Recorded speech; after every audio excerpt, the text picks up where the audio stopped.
Kita masuk ke surah Al-Baqarah ayat 114. Firman Allah Subhanahu wa taala, "Wa man a'lamu", siapa yang lebih zalim, siapakah yang lebih aniaya.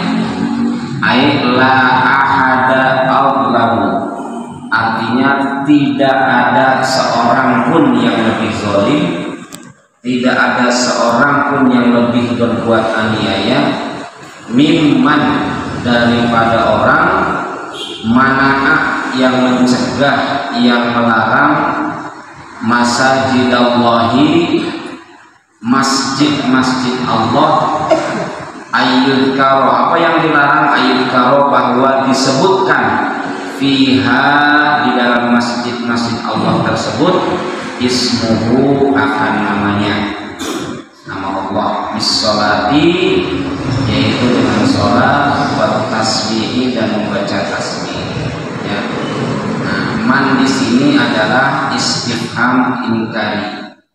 Ya, jadi tidak ada seorang pun yang lebih zalim, lebih berbuat aniaya ketimbang orang yang menghalangi orang lain untuk ibadah di dalam masjid, menghalangi orang lain untuk sholat di masjid, menghalangi orang lain untuk melakukan aktivitas ibadah lainnya di dalam masjid. Ya. Nah, makna al-man'u di sini di hasyiahnya dijelaskan ya. Tidak hanya sebatas pelarangan. Nah, karena nanti ada sejarah panjang tentang ya perlakuan penguasa yang zalim terhadap masjid-masjid Allah di muka bumi. Nah, dijelaskan oleh Syekh Ahmad Shawi Al-Makki. Syekh Ahmad Shawi ini yang menhasyiahi tafsir Jalalain ya. Beliau orang Mesir asli. Usia 5 tahun itu ayahnya wafat. Jadi masih kecil udah ditinggal wafat ayahnya. Tapi bersamaan dengan wafat ayahnya di usia 5 tahun nih, beliau menyelesaikan hafalan Qur'annya 30 juz. Jadi bayangin, kita usia 5 tahun belum lancar ngaji, baru mau belajar ngaji Quran. Syekh Ahmad Shawi Al-Makki usia 5 tahun sudah hafal Quran. 5 tahun. Kemudian sepeninggal ayahnya wafatnya, beliau terus membujuk ibunya, membujuk keluarganya supaya bisa belajar di Al-Azhar Kairo. Namun saat itu ya, meskipun kecerdasannya luar biasa, keluarganya melarang. Kenapa? Karena memang usianya masih sangat tinggi untuk belajar seperti orang-orang dewasa. Sampai akhirnya beliau hijrah, kalau bahasa kita merampok gitu ya, kabur ke rumah saudaranya yang lain gitu. Karena keinginannya kuat, ya akhirnya pihak keluarga mengizinkan beliau hijrah ke Iskandaria, ke Mesir ya, ke Al-Azhar itu, dan belajar di Al-Azhar Kairo itu saat usianya belum genap 12 tahun. Jadi kalau kita mahasiswa kira-kira usia berapa tahun untuk belajar di Al-Azhar? Usia 19-18 tahun ya, lulus SMA. Nah, beliau belum genap 12 tahun sudah belajar di Al-Azhar. Itu Syekh Ahmad Shawi. Nah, apa kata beliau di sini? Jelaskan wal man'u ya, bentuk pencegahan, pelarangan ya untuk masuk ke dalam masjid menyebut nama Allah kan tidak hanya sebatas itu. Kata beliau, bisa jadi imma birqiha, ada kalanya dengan menutup rapat masjid ya.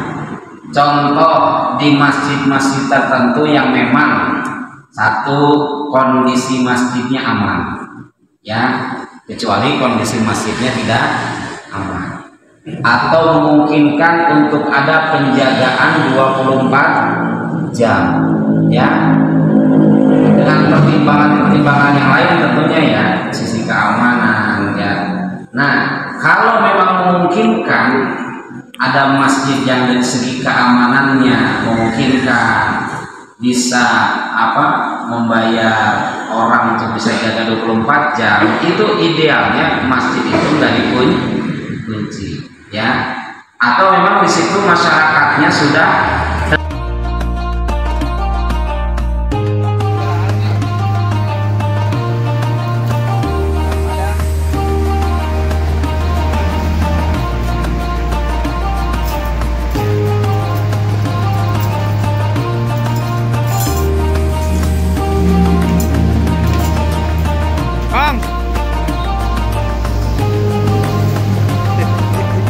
ya, mana Kong?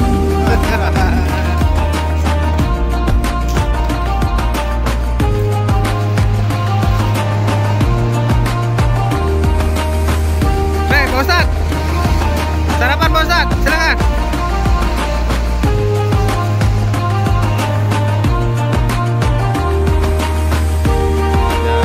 Yang terakhir kartu bagian sendok.